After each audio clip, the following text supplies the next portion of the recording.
What is specialty coffee, first of all? And what and all you have experimented or tried? So, specialty coffee, in very simple for people to understand, is quality coffees, right? Okay.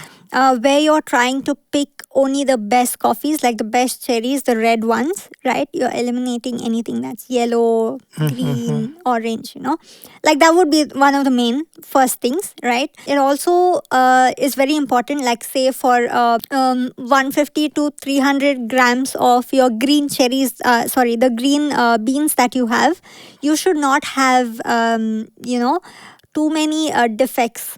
So that's the level of quality we go Okay, through. Yeah, got that's it. the second thing. And the third most important thing is your coffee has to score 80 and above. What is it? 80. Like there is a scoring system, like from 1 to 100. So from 1 to 70 is your commercial coffees, 70 to 80 is your premium coffees that you would have heard of. So how is the rating is based on? Like, It's based on the flavor.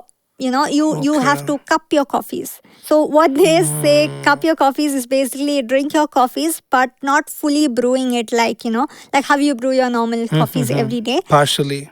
Like you basically put in a cup, you put some of the coffee grinds, you brew the coffee, but not too much, in a very specific way. There's a recipe like for Okay. it, right? And then you take these cupping spoons, which basically look like your soup spoons, right? And you remove the crust that is made on the layer. Okay. Yeah, you remove that off, and then you have to slurp the coffee. Like it has to go all over your mouth. Okay, okay, got Yeah, it. and that's when people taste the coffee. Like they are called as like Q graders or cup tasters. Those quality. Quality people Got it. who are into all of this coffee So tasting. they grade the coffee. They grade these coffees. Can you bribe the graders? Specialty. I Just haven't kidding. tried, so I don't know. Okay, tell us more. So these are the three main things required to call your coffee specialty. Okay. So when you ask what is specialty, so it has to have these three things. So if it has that, then it's specialty. Yeah. And do they taste differently, like from other coffees in the market? Of course, they are going to be more fruitier, more, having more flavors to Okay. it and more complex, basically. Can the regular consumers can distinguish between the specialty coffee and the regular coffee they get in the market? I think if you're a daily drinker, you'll definitely come to know the difference. But Wow. if you're not a daily drinker, still you can figure out. And if you definitely want to know, I think what would be good is trying to brew multiple coffees, like say 3 to 6 coffees, in different cups. You don't have to drink the entire coffee. You can have like a couple of people with you, and you just have to take one slurp each from each, coffee. Like right next, and you will actually come to know, the difference. Keep some commercials, keep some specialties. You can definitely come to know the difference. And not just that, even when you look at the grinds, you can just keep the coffee grinds in like 6 different cups, 6 different coffees. Just keep smelling from one cup to the next cup, and you'll actually get to know how different these coffees are. Because not every coffee is going to be fruity, right? Something could be more chocolatey, something could be more nutty. So depends on that. How to make coffee chocolatey?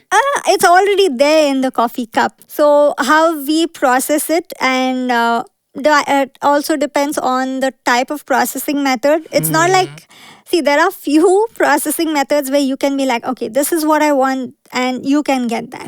But It's certain, sometimes okay. these characters are already there in the coffee cherries, right? So that is what at the end translates to your cup. And I think some packets, they already write, what the flavors are.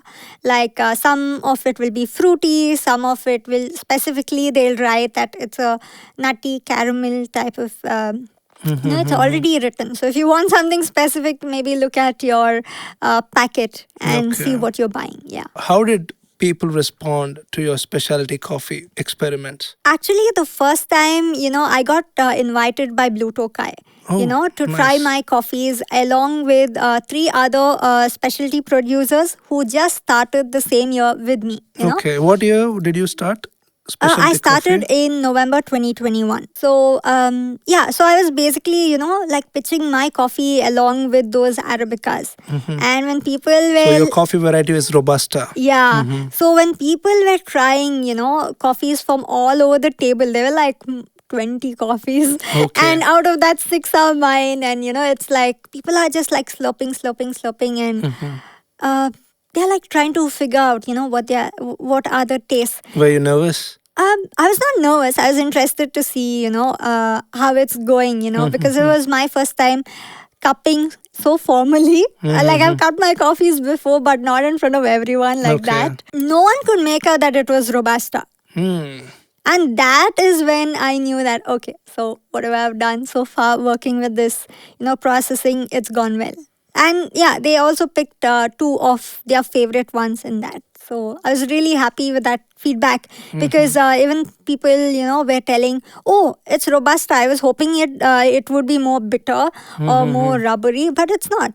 And it rather had a very subtle sweet finish, And it was really nice to hear all of this. It was an amazing feedback for a farmer to get this from an end consumer. It just made us realize that, okay, we want to experiment more with these coffees.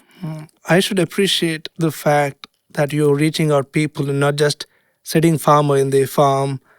You just go out and experiment stuff and show your produce to and get the feedback and make things better.